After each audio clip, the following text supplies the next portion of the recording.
Thank you for staying tuned to Breakfast Weekend on Impact Africa Television, IATV. Toleration is basically allowing, permitting, or just letting other people do something they believe in without necessarily getting angry or without getting violence. That's tolerating the other person. Today, November 16th, 2019, is the International Day for Tolerance and Peace in the world. And by the time you trace by the time you trace some of the things wrong with the world, you trace it down, and you are likely to find that the ability to tolerate other people's religion, other people's ethnic or tribal affiliations usually have something to do with one war or one violence or one riot or protest or the other. And it's why on Breakfast Weekend this morning we have our guests in the studio who will be talking to us about how we can strengthen our nation regardless of how the ethno-religious affiliations of other people.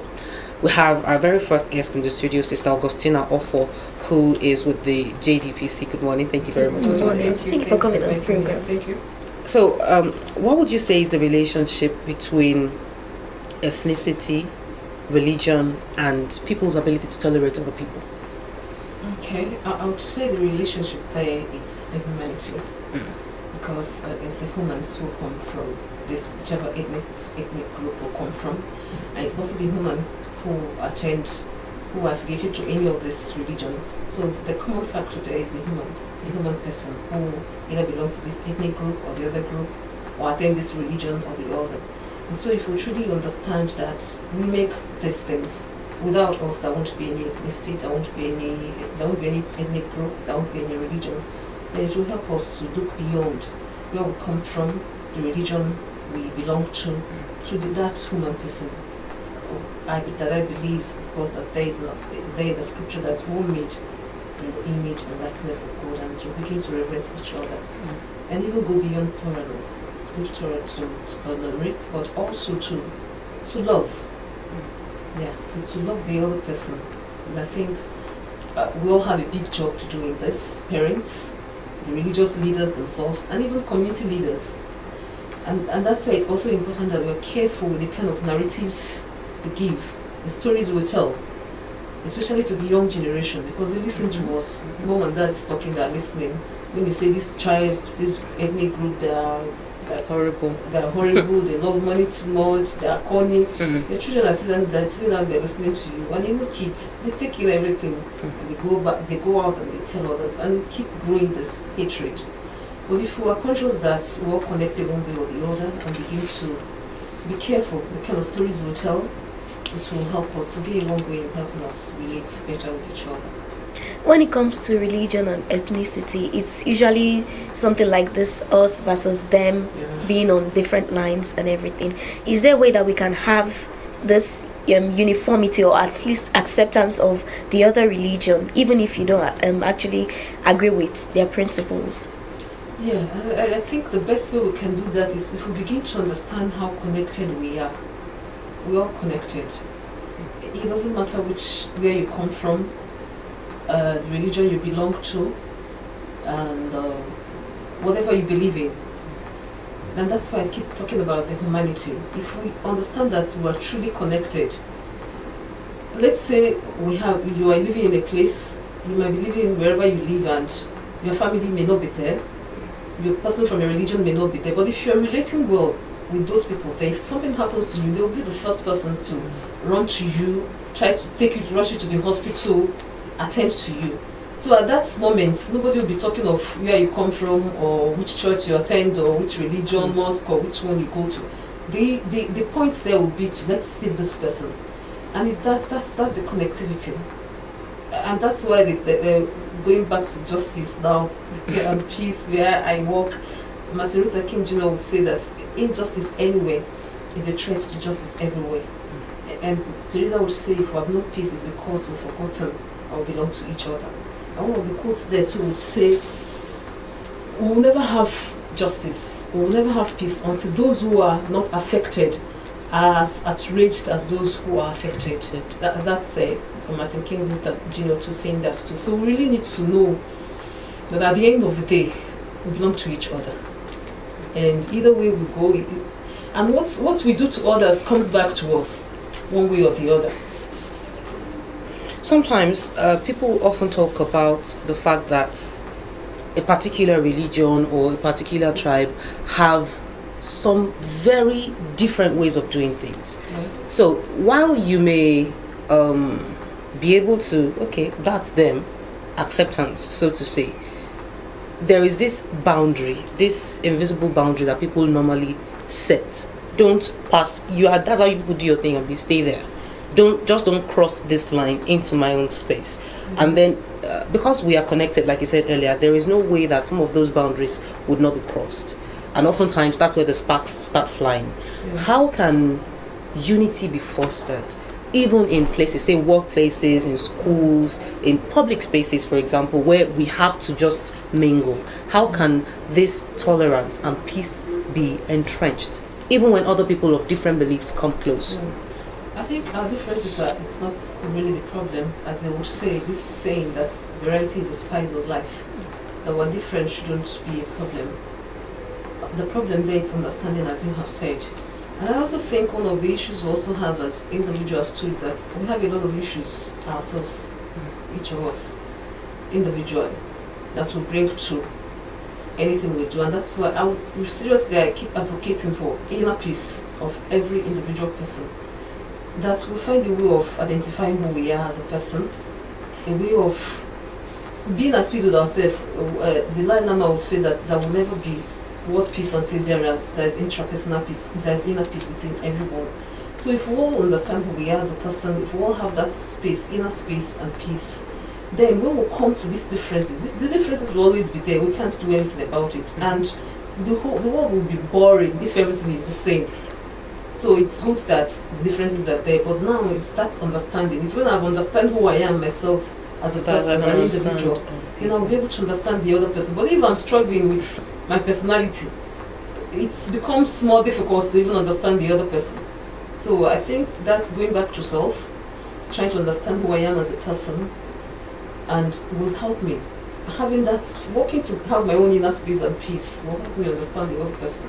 Maybe that's an advice for adults to find their own inner peace. But for younger people, for children, for example, whose parents would have taught them how to behave in public, how to be better persons, how to they teach children everything. But sometimes they forget to teach children how to be kind to other people, how to have compassion, how to help other people. Sometimes parents don't necessarily teach their children that. How can the alertness of parents be tuned such that they intentionally teach their children this? Yeah, you have a point there. We should all actually be peace agents, especially at family level. Parents should be careful what they tell their children. And I mean, they say there's this thing called peace education. Like, we go to school to learn different topics, geography. It should be part of learning too, especially in the family. And it begins from brother and sister fighting.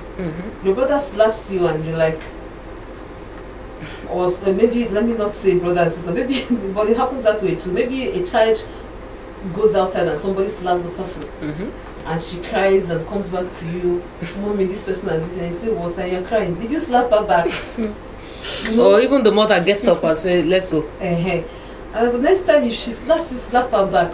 Fight her very well, And children, like, she begins to feel somehow if she doesn't fight back. So you're teaching the child how to be a warrior, how to fight anybody. But if you not say, okay, what this issue of dialogue, what happened? Why did he beat you? What happened? Tell me what happened. And then try to use that means something that's happened, there's a quarrel here, there's a fight. And children learn very fast. If we teach them this skills, means of living peacefully at younger stage, and even siblings, when the other one offends the other, you call the other person, instead of coming and bouncing on that one and beating, teaching them how to be violent, you call the other one. Why did you do this to your brother? Is it good? Or say sorry to your brother. Hug her and say sorry. Sometimes they smile over it, some will resist, and then you make them do it.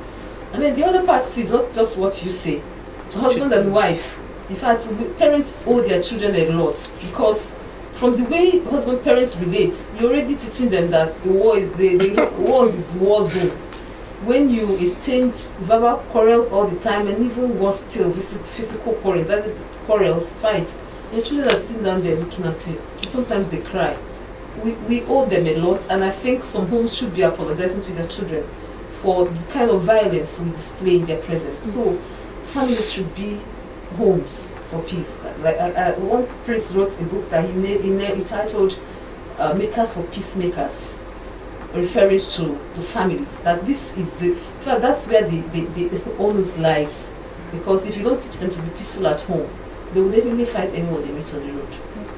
Can adults learn tolerance? Because there's this saying that you can teach an old dog new tricks, and being tolerant of people is not something that you would immediately see the effect or the results. So in some cases, so how can you go about proving to someone that requires this evidence, this to be taught to tolerate other people? You can learn. I mean, there's nobody that is unteachable. No matter what you have acquired over the years growing up, we can always learn. And that's where the religious leaders also, and community leaders, becomes very important to that. No matter what baggages people have carried all along their life, they can be, that's the essence of even belonging to any religion. It's a place where you hear the word of God. It's a place where your conscience is formed. It's a place where you begin to drop some of these barricades that are there, these walls that have been built, and begin to break them. If you're a Christian, for instance, and you go through those verses that talks about love your neighbor, read something like John 15, 9-12. It's one of those I love where Jesus said there, I love you as the Father has loved me, remain in my love. If you keep my commandments, you remain in my love, and my joy will be full in you. When they hear all those things, the grace of God is also there to help you drop some of these things that affects you as a person, even because there's no way you'll be dishing out hatred to others and you'll be at peace with yourself. That will help you to come to that state too, where you are happy as a person, and it will help you to also relate better with others. Maybe the reason people don't necessarily understand the need for toleration and tolerance is because they don't necessarily see the fruits, or they don't understand the fruits of a situation where everyone tolerates the other person, a situation where everyone is at peace with the other person. What would you say are the likely fruits, apart from the biggest picture of, okay, there will be world peace? What are the likely fruits of tolerance, immediate fruits? Are so many, and that's it pains, because sometimes we don't even health, we don't understand how some of the sickness, there's a lot of sicknesses around, cancer, ulcer, high BP.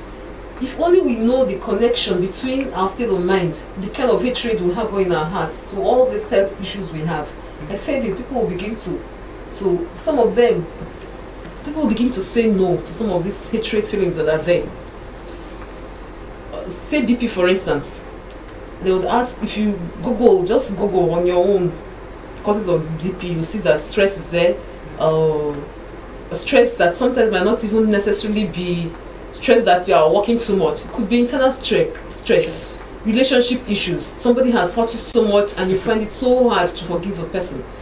And funny enough, sometimes the person might not even know. And that's where dialogue becomes very important. That we find ways, really learn the skills of conflict reconciliation, find ways of airing what is in our mind with the person who feel has hurt us, or the person who hurt. Because you might be suffering and bearing so much grudges towards someone who might not even know that this is happening, and you accumulate all these things. I tell you, something like ulcer, you have stomach ulcer, is biting, but once you're able to deal with people that you have issues with, the thing just goes. Sometimes we don't need to take plenty drugs. Honestly, we don't need to take all these drugs we take. Just there are some sickness that drugs will never cure. Until you begin to look into your life, find out the causes of these elements that are there. So this is one. I mean, the fruits are so many that are there, that if you really try to be at peace with each other, at peace with one another, some of these things will be taken care of. And of course, the joy that comes with it, that you're just happy. Without having to, you don't have to buy these things, they are there. Yeah. All right, we'll take a break. When we come back, we'll have more for you on Breakfast Weekend. Stay tuned. Thank you. Thank you for staying tuned to Breakfast Weekend on Impact Africa Television. Of course, we're still discussing strengthening ethno-religious tolerance. And we're now being joined by Dr. Fortuna Fatapa, who is a peace and conflict expert. Hello, good morning, sir. Thank you for coming. It's good to have you. So, before you got here, we've been speaking with Sister and she's been preferring solutions, how people can live in peace with one another, how parents can do better in raising better children, kinder children, more compassionate children. But sometimes the conflict may not be we may not be able to help the conflict that would erupt. But many people would say that if it's handled properly, if it's handled when it's still a little conflict, sometimes we won't get the wars that we have on our hands today. So as a peace and conflict expert, what role do you think that community leaders and religious leaders can play in having a peaceful and more tolerating society? Yes, thank you very much for having me. And I belong to the school of thought that when you manage conflict properly, not all conflict should dovetail into violence. Now, let me also say this. Conflict is inevitable. As long as you have social interactions, there must be conflicts. But when this conflict arise, or when conflicts arise, it is the management approaches that matters. But I've come to discover that a lot of people are deficient, in the skills that are needed in the management of conflict. You have the approaches and you have the skills. And once you have a deficiency, then it will cause serious problems. And also, when it comes to the management approaches, we tend to deploy these management approaches based on our idiosyncrasies. So it also affects the effectiveness or productivity of the management approaches. So there is need for capacity building. There is need for people to be in, I say for these approaches and skills to be taught at all levels, right from the kindergarten. In fact, we recently had a program for prefects and rather teenagers between the ages of 10 and 17, and we taught them conflict management skills as prefects. Because when they develop this culture of conflict management, and if they can better manage themselves as teenagers, by the time they grow into becoming adults, they must have mastered some of the skills. So that is how we can help ourselves as community leaders, as religious, especially our religious leaders. You see, one of the major challenges we are having today, talking about tolerance and all that, is the concept of religious particularism. What do I mean by particularism? When a particular religion feels is superior to the other religion.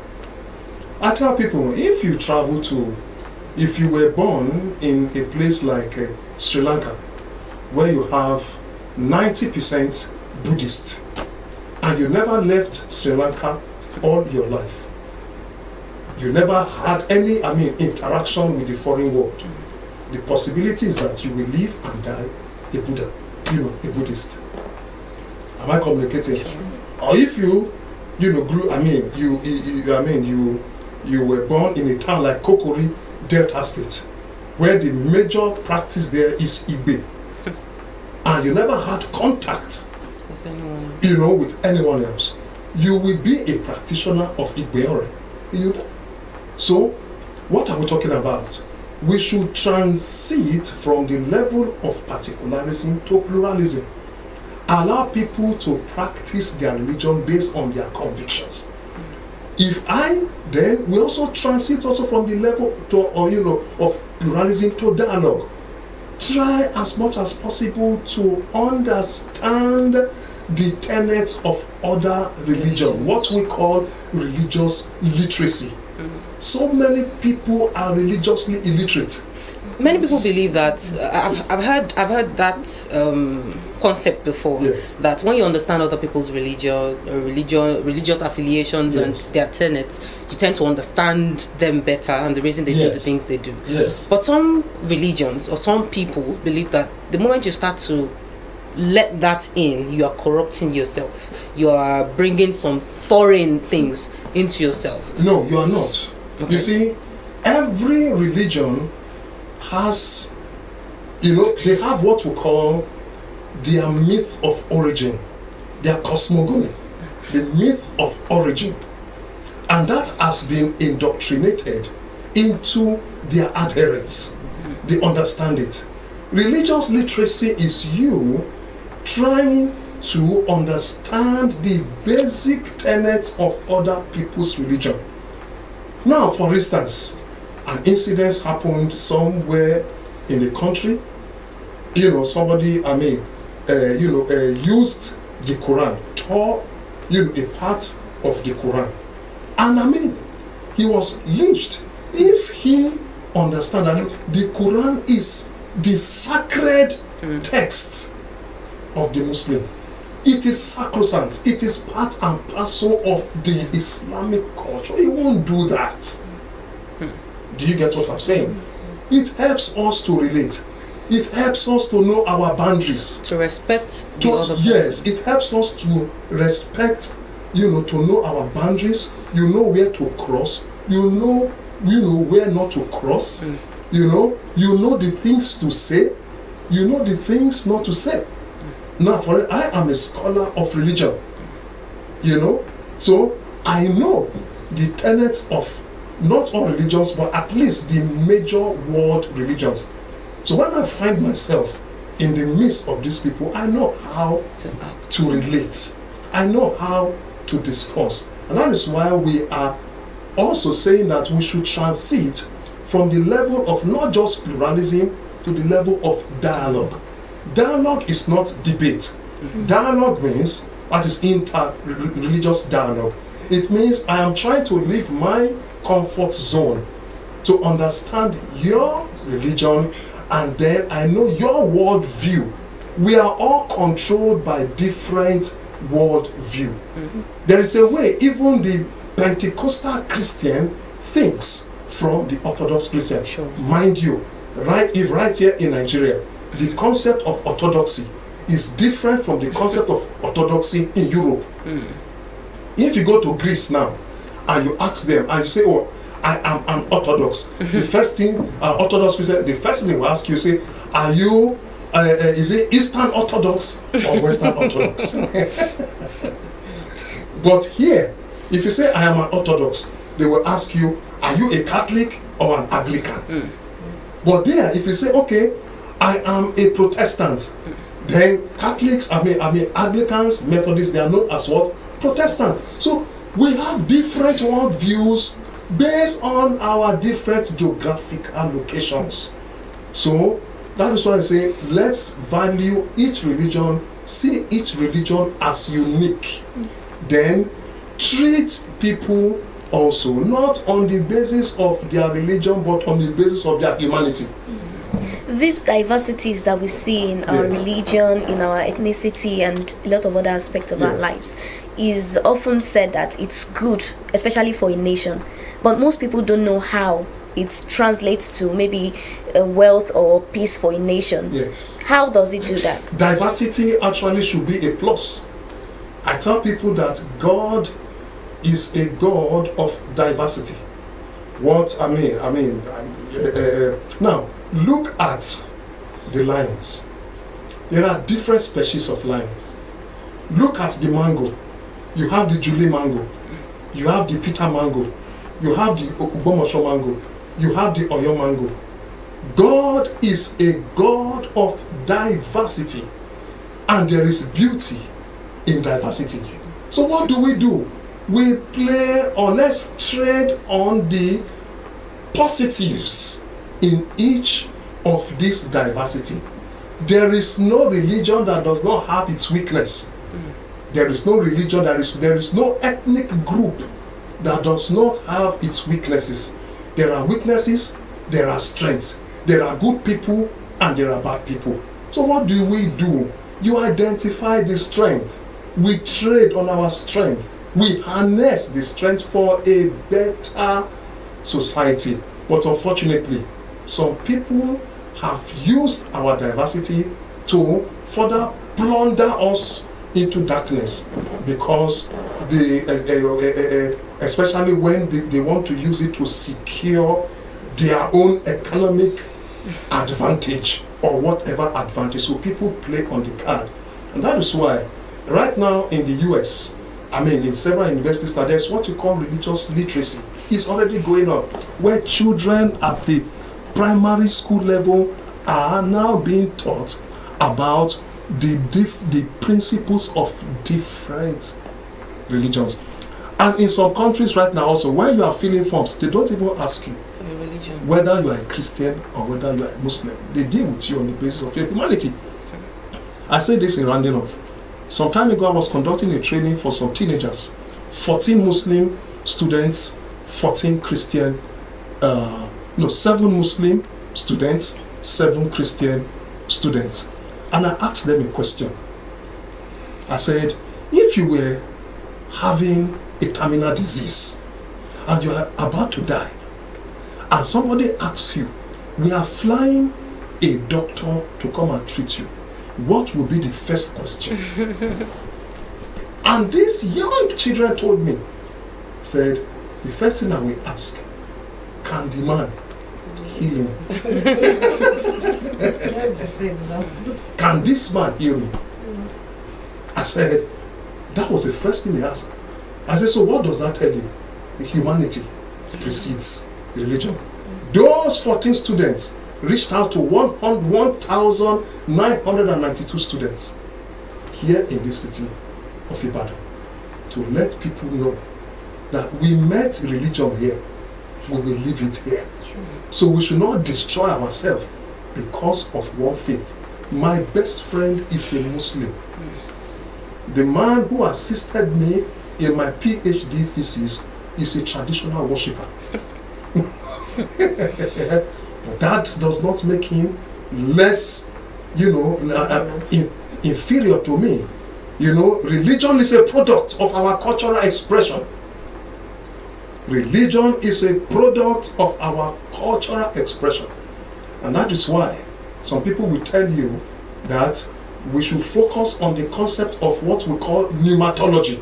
That is the Spirit of God manifesting in individuals at different locations to carry out his salvific assignment. So whichever location you find yourself, take it, worship him, respect mankind, and do your best for humanity. And I would like to add something on this issue of very quickly, please. Learning other religions. You mentioned your fear there. Yeah. That might take away yours. And that's where it's important that whichever religion you belong to, you learn what is there, rooted in it. And then when you learn all these other talents that are there, it will even help you to appreciate even your own. Yes, it will help you to appreciate your own. That has been my experience. I have brothers who are Muslims. Interesting. Interesting. Yes, I grew up in a town called Auchi, Edo State. Auchi is, is a hugely, a Muslim populated society. But we never woke up one day to kill ourselves. When there is Salah, you see all of us with troop. We follow them to eat meat. We eat it very well. When there is Christmas, you see all of them, all of us will come, they will gather. So, that is it. We met religion here. We will leave it here.